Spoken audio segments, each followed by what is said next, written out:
بسم اللہ الرحمن الرحیم۔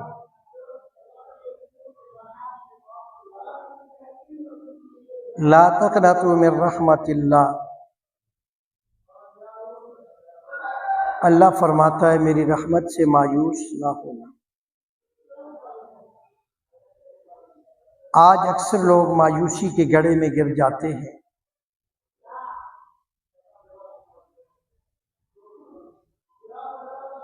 وہ اس کام پر ثابت قدم نہیں رہتے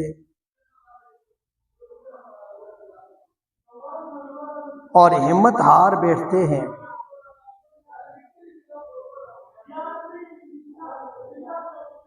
اور یہ ہمت ہارنا مایوسی سکھاتا ہے، اور جب بندہ مایوس ہو جاتا ہے تو اس سے دنیا کا کوئی کام نہیں ہو پاتا۔ تو اپنی زندگی سے ایک فیصلہ کر لیں کہ مایوسی کو قریب نہیں آنے دینا۔ اللہ نے جب فیصلہ سنا دیا ہے، اللہ نے جب کہہ دیا ہے کہ میرے بندو مایوس نہ ہونا، میں تمہارا رب تمہارے ساتھ ہوں، اللہ کی مدد ہمارے ساتھ ہے، تو ہمیں کیوں پریشانی اٹھانی پڑے؟ ہم کہتے ہیں کہ رزق کا مالک اللہ، عزت کا مالک اللہ، زندگی کا مالک اللہ، صحت کا مالک اللہ، بیماری کا مالک اللہ، مشکلات کا مالک اللہ۔ تو ہر ایک چیز کا خالق اور مالک جب اللہ ہے تو پھر اسی ذات پر بھروسہ کر کے اپنے قدم کو بڑھاؤ، ہمت کرو۔ اس لیے فرماتے ہیں قدم بڑھاؤ اور پھر دعا کرو۔ دو کام لازمی پکڑو، دو کام ہمیشہ یاد رکھو، ہمیشہ زندگی کا سبق بنا لو، اصول بنا لو۔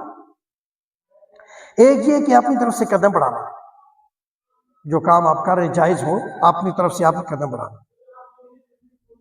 دوسری یہ کہ اللہ تعالیٰ سے تکمیل کی دعا کرتے رہنا ہے۔ یہ دو کام لازمی ہے کہ اگر کوئی کام آپ شروع کر رہے ہیں تو اس میں ایک پہلا کام یہ کریں کہ اس کام کی قدم بڑھائیں، اور دوسری اس کی تکمیل کی دعا کریں اپنے اللہ سے۔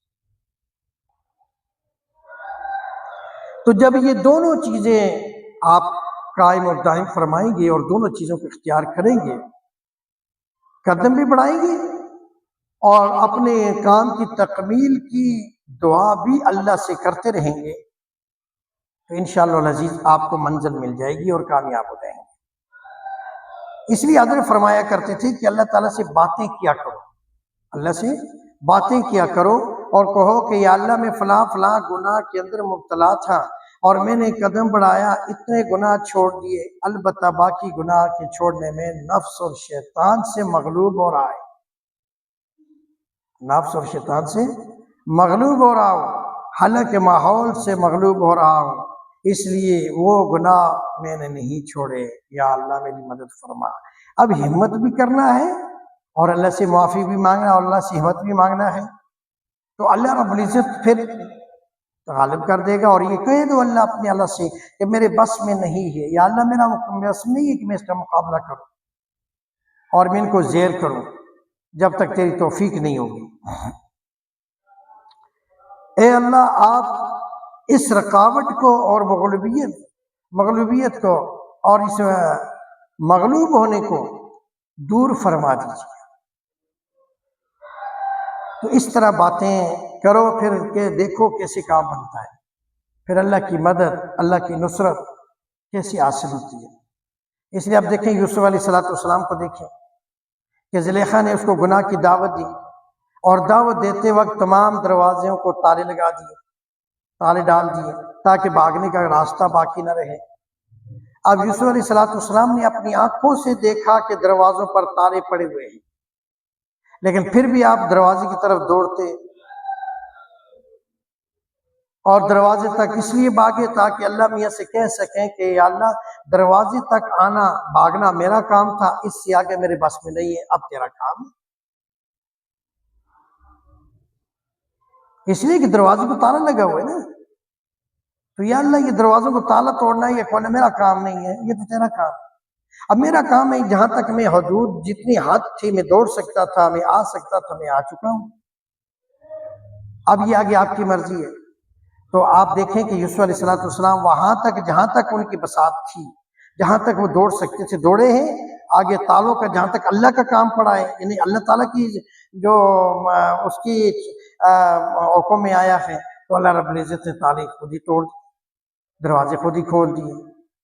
تو اللہ فرماتا ہے کہ جہاں تک جو تم جا سکتے ہو وہاں تک جاؤ، اور جہاں سے نہیں جا سکتے اس پر مجھ پہ چھوڑ دو، میں آپ کے لیے راستے بنا دوں گا، آپ کے لیے راستے آسان کر دوں گا۔ اس لیے دروازے تک بھاگنا یوسف علیہ السلام کا کام تھا، آگے تالے نہیں توڑ سکتا تھا، لیکن آگے جب اللہ کو کہا کہ اللہ میں تو دروازے تک بھاگ آیا ہوں، اب آگے میرے بس میں نہیں ہے، تو اللہ نے فرمایا کہ تیرے بس میں نہیں نا، میرے بس میں تو ہے، توڑ دیے اور دروازے کھول دیے، اور یوسف علیہ السلام باہر آ گئے۔